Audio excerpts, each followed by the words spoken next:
Justice قاضی فائز عیسیٰ صاحب کی سربراہی میں بننے والی جو کورٹ تھی اس نے کہہ دیا کہ جناب یہ ممکن ہی نہیں ہے، اٹ از امپاسبل، اور اس کے انہوں نے کچھ وجوہات بتائی. انہوں نے کہا پہلے تو بات یہ ہے کہ یہ والا کام ہم پہلے بھی کر کے دیکھ چکے ہیں، اس کا کوئی نتیجہ نہیں نکلا، اور اس وقت بھی سپریم کورٹ آف پاکستان کی ججمنٹس موجود ہیں. دوسرا یہ کہ اس کیس کے اوپر جو نیب ہے، جو متعلقہ ادارہ تھا، اس نے نظر ثانی کی اپیل بھی دائر نہیں کی اس ججمنٹ کے بعد، اور اس کے بعد سے لے کر اب تک اس کیس کو کلوز ہوئے تقریباً 17 سال ہو چکے ہیں، اور 17 سال کے بعد اس کیس کو اب ری اوپن کرنے کا مطلب یہ ہوگا کہ سپریم کورٹ اپنے تمام کے تمام جو ان کی ججمنٹس بھی ہیں، ان کے تمام پروسیجرز بھی ہیں، ان کو سیٹ اسائیڈ کر کے رکھ دے. لہٰذا یہ جو حدیبیہ پیپرز لمیٹڈ کے کیس کو ری اوپن کرنے کی استدعا ہے یہ مسترد کر دی. اور یہ جو فیصلہ تھا جسٹس قاضی فائز عیسیٰ صاحب کا، یہ فیصلہ طاقتوروں کو جناب بہت ہی زیادہ ناگوار گزرا، اور ان سے بڑھ کر یہ جو ہم خیال تھے، انہوں نے تو اس کے بعد طے کر لیا کہ اس بندے کو سنگل آؤٹ بھی کرنا ہے، اور اس بندے سے لکیریں نکلوانی ہے، اور اس کو ہم نے اپنے ساتھ بیٹھنے نہیں دینا. اور پھر اس کے بعد ایک اندرونی سیاست کا ایک بہت لمبا چوڑا سلسلہ شروع ہو گیا، اور اس کے اندر جسٹس قاضی فائز عیسیٰ صاحب کو جسے ہم کہہ سکتے ہیں ان کی آرم ٹوئسٹنگ کی کوشش شروع ہو گئی. اور اس کے بعد ہم نے دیکھا بہت سارے معاملات کے اندر کہ کس طریقے سے جسٹس قاضی فائز عیسیٰ صاحب کو سسٹم سے نکالنے کی کوشش کی گئی. اور اسی دوران ایک اور جج صاحب تھے، وہ سامنے آ گئے، اور وہ جج صاحب تھے جسٹس شوکت صدیقی صاحب. اچھا، شوکت صدیقی صاحب کا بھی جرم یہی تھا کہ انہوں نے طاقتوروں کو چیلنج کیا یہ کہتے ہوئے کہ تم لوگ ہوتے کون ہو مجھے آ کر کہنے والے، مجھ سے آ کر یہ پوچھنے والے کہ کون بینچ میں بیٹھے گا یا کس کیس کے اوپر میں نے ضمانت لینی ہے یا نہیں لینی. اور اس معاملے کو لے کر جناب شوکت صدیقی صاحب کو بھی دیس نکالا مل گیا، ان کو بھی گھر پہنچا دیا گیا. اسی چکر کے اندر جسٹس قاضی فائز عیسیٰ صاحب کو ایک مقدمہ ملا جو تھا فیض آباد دھرنا کیس، اور اس کے فیصلے کے اندر بھی جو آرم ٹوئسٹنگ ہے اور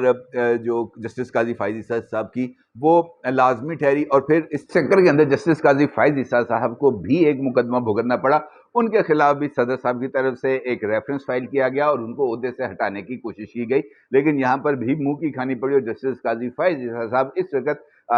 سپٹمبر کے اندر چیف جسٹس آف پاکستان بننے کے لیے مکمل طور پر تیار ہیں. لیکن اصل معاملہ وہی ہے جو 7 منٹ کی ویڈیو کے اندر سامنے آتا ہے، اور اس کے اندر 7 کردار بے نقاب ہوتے ہیں. اور 7 کرداروں کے ذکر سے پہلے جسٹس قاضی فائز عیسیٰ صاحب کا ذکر میں نے اس وجہ سے کیا کہ وہی 7 کردار جسٹس قاضی فائز عیسیٰ صاحب کے خلاف بھی اسی مہم کو چلانے کے لیے بہت زیادہ سرخیل تھے، اور معاملہ بھی پاناما کیس کا ہی تھا. اور پاناما کیس میں نواز شریف کو تختہ مشق بنانے، نواز شریف کو نشان عبرت بنانے، نواز شریف کو پاکستان کی سیاست سے آؤٹ کرنے، اور نواز شریف کی جگہ پر عمران خان کو لانچ کرنے کا جو منصوبہ طاقتوروں نے بنایا تھا، اس وقت کی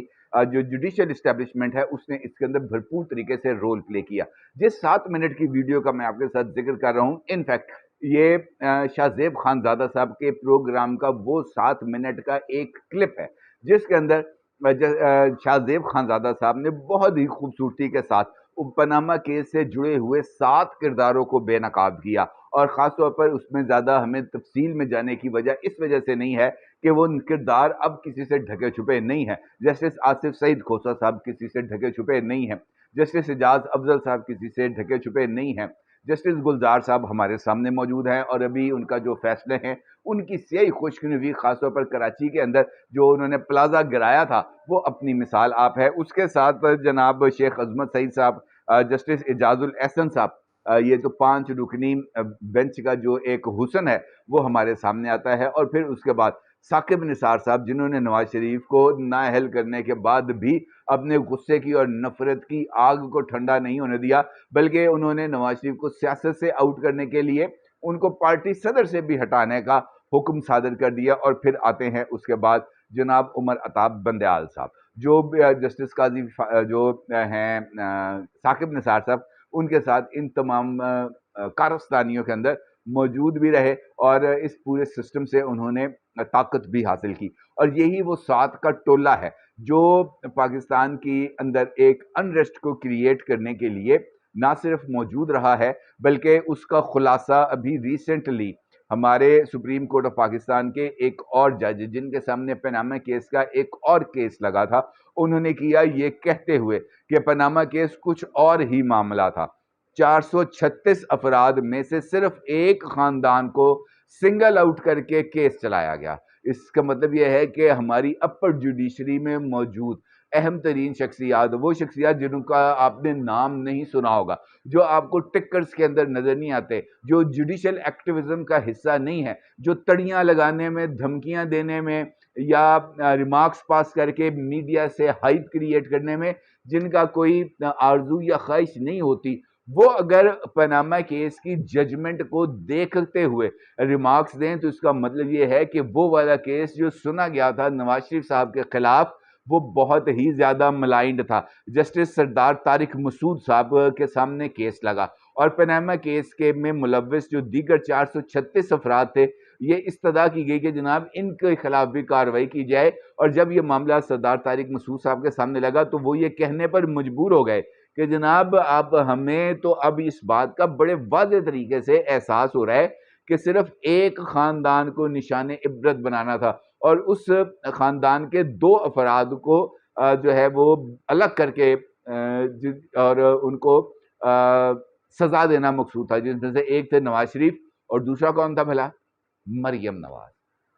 اور اس کام کو آگے بڑھایا گیا اور پھر جسٹس طارق مسعود صاحب نے یہ بات کہی کہ وہ کچھ کہنا نہیں چاہتے، مگر ایسا کیا ہو گیا تھا کہ 24 سماعتوں کے بعد ایک خاندان کے سوا دیگر تمام افراد کے کیسز الگ کر دیے گئے۔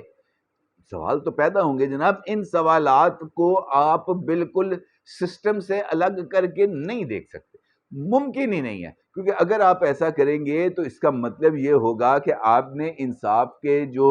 پیمانے ہیں ان پیمانوں پر آپ لوگ پورا نہیں اتر رہے، اور اگر اس بات کا احساس ہماری اپر جوڈیشری کو ہو گیا ہے تو پھر اس کا جو جسے ہم کہہ سکتے ہیں نا کہ اس کا ازالہ وہ بھی اب اپر جوڈیشری کو خود ہی کرنا ہوگا، صرف یہ کہنے پر کہ جناب یہاں بیٹھ کر بہت سی باتیں کرنے کو دل کرتا ہے، ہم کہہ نہیں سکتے، یہ کہنا جو ہے وہ نامناسب ہوگا۔ جسٹس طارق مسعود صاحب کے ساتھ ساتھ جسٹس امین الدین خان صاحب بھی بولے اور انہوں نے کہا کہ جناب F B R, F I A, NAB اور اسٹیٹ بینک موجود ہیں، کیا ریاستی اداروں کو بند کر کے سارا کام سپریم کورٹ سے ہی کروائیں گے؟ اس کا مطلب یہ ہے کہ بات بڑی کلیئرٹی کے ساتھ سامنے آ گئی کہ وہ جو اس وقت بھی موجود ہیں، وہ تمام لوگ جو اس وقت بھی